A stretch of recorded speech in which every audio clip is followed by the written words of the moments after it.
Terima kasih untuk Anda yang masih bergabung bersama dengan kami, dan di segmen ini kita akan review bagaimana jalannya perdagangan di sepanjang hari ini. Dan kami ingatkan kembali Anda masih bisa berpartisipasi di WhatsApp interaktif di 0812 di 8788 di 3723 seperti yang tertera di layar televisi Anda nantinya. Dan saat ini kami sudah terhubung melalui Zoom bersama dengan Bapak Andri Zakaria Siregar selaku founder grup City Saham. Kita akan langsung sapa saja Pak Andri. Selamat sore, apa kabar Pak? Selamat sore Mas David. Terima kasih Pak Andri sudah meluangkan waktu di IDX Channel. Hari ini Pak Andri, indeks harga saham gabungan bergerak cukup variatif Pak, tapi level support 7.200-an tampaknya masih mampu dipertahankan. Bahkan secara intraday hari ini indeks harga saham gabungan mencoba untuk mendekati level 7.300-an. Analisis Anda? Ya, kalau dilihat indeks kita masih melihat ke global ya. Saya melihat juga kekhawatiran mengenai Nikkei, Jepang, efek kemarin setelah Bank Sentral Jepang ya memberikan stimulus untuk meredakan ya, gejolak yang ada di Jepang dan meluas sampai ke Wall Street dan juga ke Indonesia juga. Ini yang mendorong pelaku pasar Indonesia ini masih melihat, karena juga kan lihat Asia juga hari ini dan juga Dow Jones Futures ya masih mix ya. Jadi terlihat makanya pergerakan indeks ya, sejak akhir minggu lalu berlangsung sepi ya. Tapi kalau lihat secara keseluruhan kan investor asing masih tetap net buy. Minggu lalu asing masih net buy 1,1 triliun dan juga asing bulan ini masih net buy 5 triliun. Jadi ini mendorong kenapa kemarin indeks kita sempat anjlok sampai di bawah 7.000, akhirnya rebound lagi sampai 7.000 mendekati 7.300 ya, karena asing masih tetap memberikan support pada indeks kita meskipun adanya gejolak mengenai isu tren suku bunga Amerika yang sekarang masih diperdebatkan ya, Mas David. Baik Pak Andri, kemana arah indeks harga saham gabungan paling tidak di sepanjang pekan ini? Karena pelaku pasar juga masih menantikan Pak rilis data inflasi yang akan keluar kalau tidak salah ini di Rabu pekan ini. Dan banyak konsensus yang memproyeksikan akan terjadi perlambatan dari posisi inflasi dan diharapkan ini memberikan angin segar nantinya kepada pasar saham global termasuk dari sisi domestik. Ya, sebelumnya juga di bulan lalu saya sudah singgung ya, yang kemungkinan data inflasi Amerika kemungkinan akan lebih tinggi dari bulan sebelumnya ya. Kenapa? Karena melihat harga gas, juga harga komoditas, harga minyak juga di bulan Juli itu kan data Amerika ini kan inflasinya ke bulan Juli. Rilisnya nanti hari Rabu 14 Agustus. Itu komponennya banyak bobotnya lebih di minyak ya. Minyak itu kan bulan lalu di 80 sampai 84 dolar per barrel. Ya, kalau sekarang ini sih udah turun. Jadi kemungkinan untuk data besok kemungkinan akan tinggi ya. Ini juga yang memicu kekhawatiran karena kemarin data China pun juga inflasinya juga lebih tinggi, mencapai tertinggi dalam 5 bulan ya, karena efek dari minyak ini. Jadi kalau lihat ini yang mendorong pelaku pasar masih wait and see, menunggu data inflasi Amerika. Kalau saya menurut prediksi sih masih mix ya, ada yang ngomong masih turun, tapi kalau kita lihat secara logika dan juga seperti biasanya ya, tradisinya melihat dari pergerakan harga minyak yang mendorong inflasi, harusnya sih data inflasi Amerika besok seharusnya lebih tinggi dari bulan Juni kemarin ya. Ini mendorong pelaku pasar di saat sekarang ini kan indeks kita kan sudah di overbought ya. Iya. Wall Street sama lihat juga kalau saya lihat dari technical sih belum bottom ya untuk Wall Street dan juga Nikkei. Yang kita lihat nih sekarang ini indeks kita ini sekarang mau lihat yang kemana. Nggak bisa berjalan sendiri naik sendiri karena disupport oleh investor asing atau melihat eksternalnya dari gejolak yang terjadi yang the next-nya akan terjadi di Wall Street dan juga Nikkei ya. Kalau dari technical belum bottom, jadi nanti akan ada sell off lagi nanti di bulan Agustus ini. Baik, Pak Andri, di tengah bervariasinya pergerakan indeks harga saham gabungan di sepanjang perdagangan hari ini, saham Aman Mineral dari barang baku tampaknya menjadi pemberat Pak.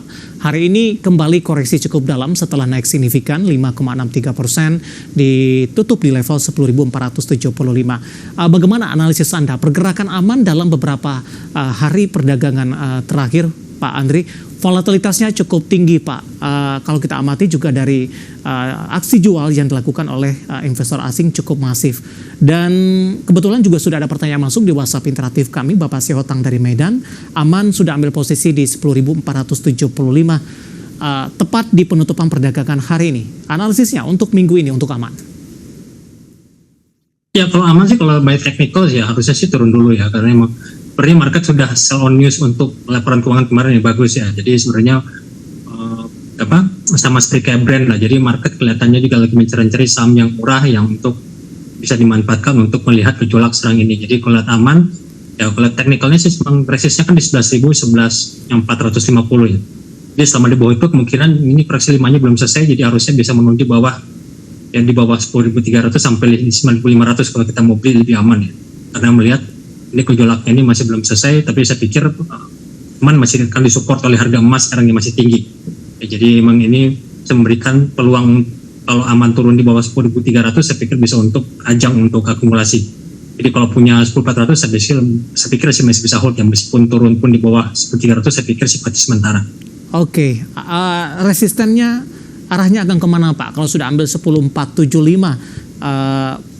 area profit nanti yang akan didapatkan ketika Anda rekomendasikan hold untuk aman di level ini? Ya kalau buy elite wave ya, kalau lihat di technical pun sama aja. Ini kan sebenarnya kondisinya sudah oversold ya, sudah jenuh jual. Jadi artinya kalau sampai sudah menyentuh di bawah 10.300 berarti sudah benar-benar sudah jenuh jual, sudah murah secara teknikalnya. Reboundnya harusnya sih bisa menuju di bawah di atas 12.000 kemarin yang high kemarin ya, yang high bulan Juli kemarin ya, bulan Juni kemarin di 12.450. Jadi kemungkinan bisa menuju ke 12.450 sampai dengan 14.000 itu karena ada gap yang harus diisi. Oke. Baik, dari aman mineral kita bergeser ke TPIA Pak. Hari ini TPIA kembali tertekan. Cukup menarik untuk TPIA ketika pasca menyentuh ke level tertingginya di sepanjang masa, pergerakannya lebih cenderung tertekan, kemudian penguatannya lebih ke arah terbatas. Analisis Anda untuk TPIA dan juga rekomendasinya Pak Andri? Ya TPIA juga kan sama ya polanya, kemarin menyentuh sampai 11.400 langsung diguyur ya, jadi ada profit taking. Terlihat juga nih aman ini memang termasuk saham yang bagus ya, karena year to date ini sudah naik 100%. Ya, jadi saya pikir wajar koreksi dulu karena kenaikannya TPIA ini tidak didukung oleh grup yang lain ya, contohnya Brand, Cuan dan lain-lain. Di sini juga asing masih tetap net buy ya di sini ya, masih 284 miliar untuk sebulan ini. Year to date pun juga sama kayak aman 6 triliun, jadi artinya setelah ada penurunan untuk di saham ini pun saya pikir masih tetap untuk ajang beli ya, TPIA sendiri. Karena untuk short term sih mungkin konsolidasi ya, karena kemarin kan tertingginya all time high-nya 11.225.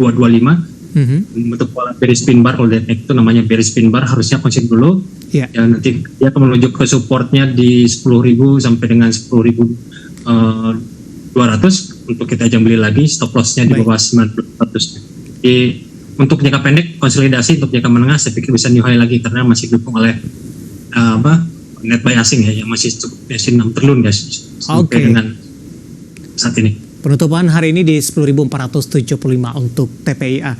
Di luar dari saham-saham barang baku, aksi korporasi yang dilakukan oleh emiten meskipun dalam masih rencana tampaknya diapresiasi positif oleh investor hari ini. Kita ke ISAT terlebih dahulu, kebetulan juga masuk ke dalam listed kepada update kami hari ini.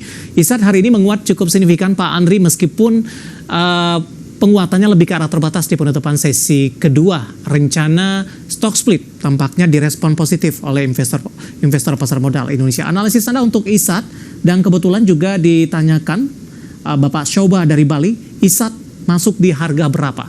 Silahkan Pak Andri. Ya, kalau ISAT sendiri sebenarnya ya masih didukung oleh isu buyback ya, menjadi stock split ya, 1/14 kalau nggak salah.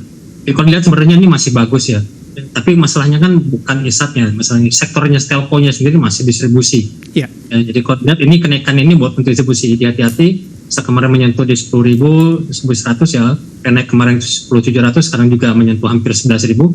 Yang paling maksimal dia menuju MA 20-nya di 11.200 sampai 12.400 untuk sell on strength ya. Jadi artinya kenaikan ini ya cuma karena LWF-nya aja, jadi ini koreksi C dalam 4 ya, jadi artinya nanti akan nilo lagi nanti di bawah 10.000. Jadi kenapa? Karena dari sektornya pun juga masih kurang bagus ya, dilihat dari Excel, Telkom, juga Mitel ya, jadi ada kenaikan di atas. Kalau mau beli ya saya pikir ya di bawah 10.700 sampai 10.400 untuk beli, stop loss di bawah 10.000. Jadi kalau untuk jangka pendek ya, tapi kalau untuk jangka menengah saya pikir agak rawan nanti bisa koreksi lagi di bawah 10.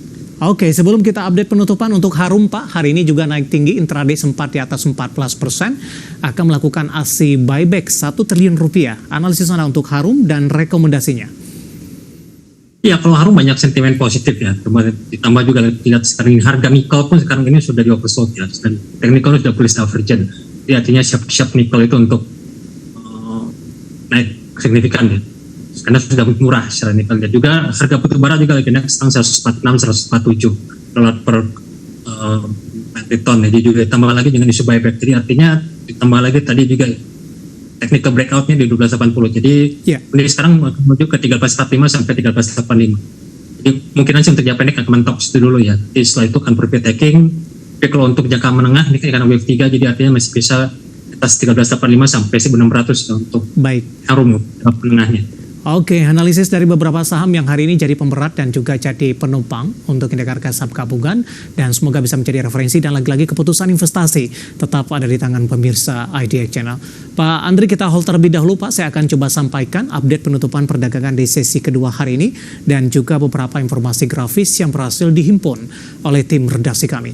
Dan pemirsa, di penutupan sesi kedua hari ini indeks harga saham gabungan ditutup menguat cukup signifikan, terutama di menit-menit terakhir penutupan, di mana IHSG menguat di 0,56%, ditutup di level 7.297,625, tinggal beberapa poin lagi untuk menyentuh ke level 7.300-an.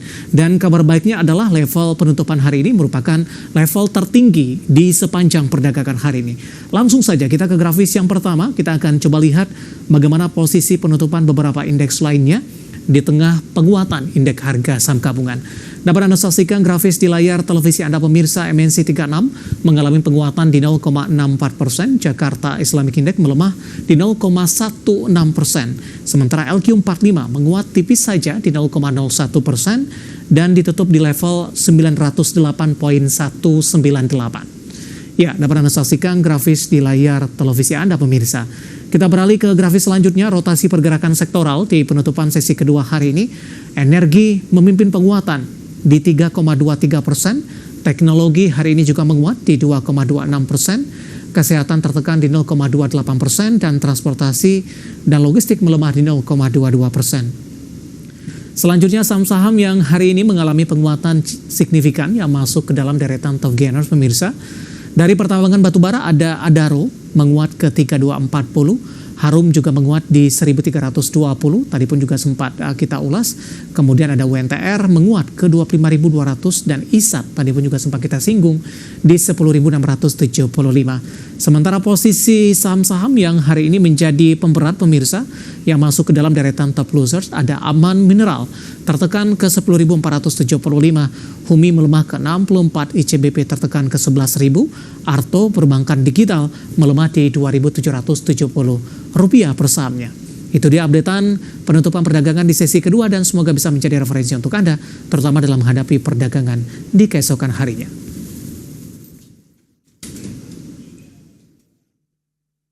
Kita akan jeda kembali dan tetap di tempat Anda, karena setelah ini kita akan coba lihat saham-saham pilihan apa saja yang direkomendasikan, dan pemirsa kami akan segera kembali sesaat lagi.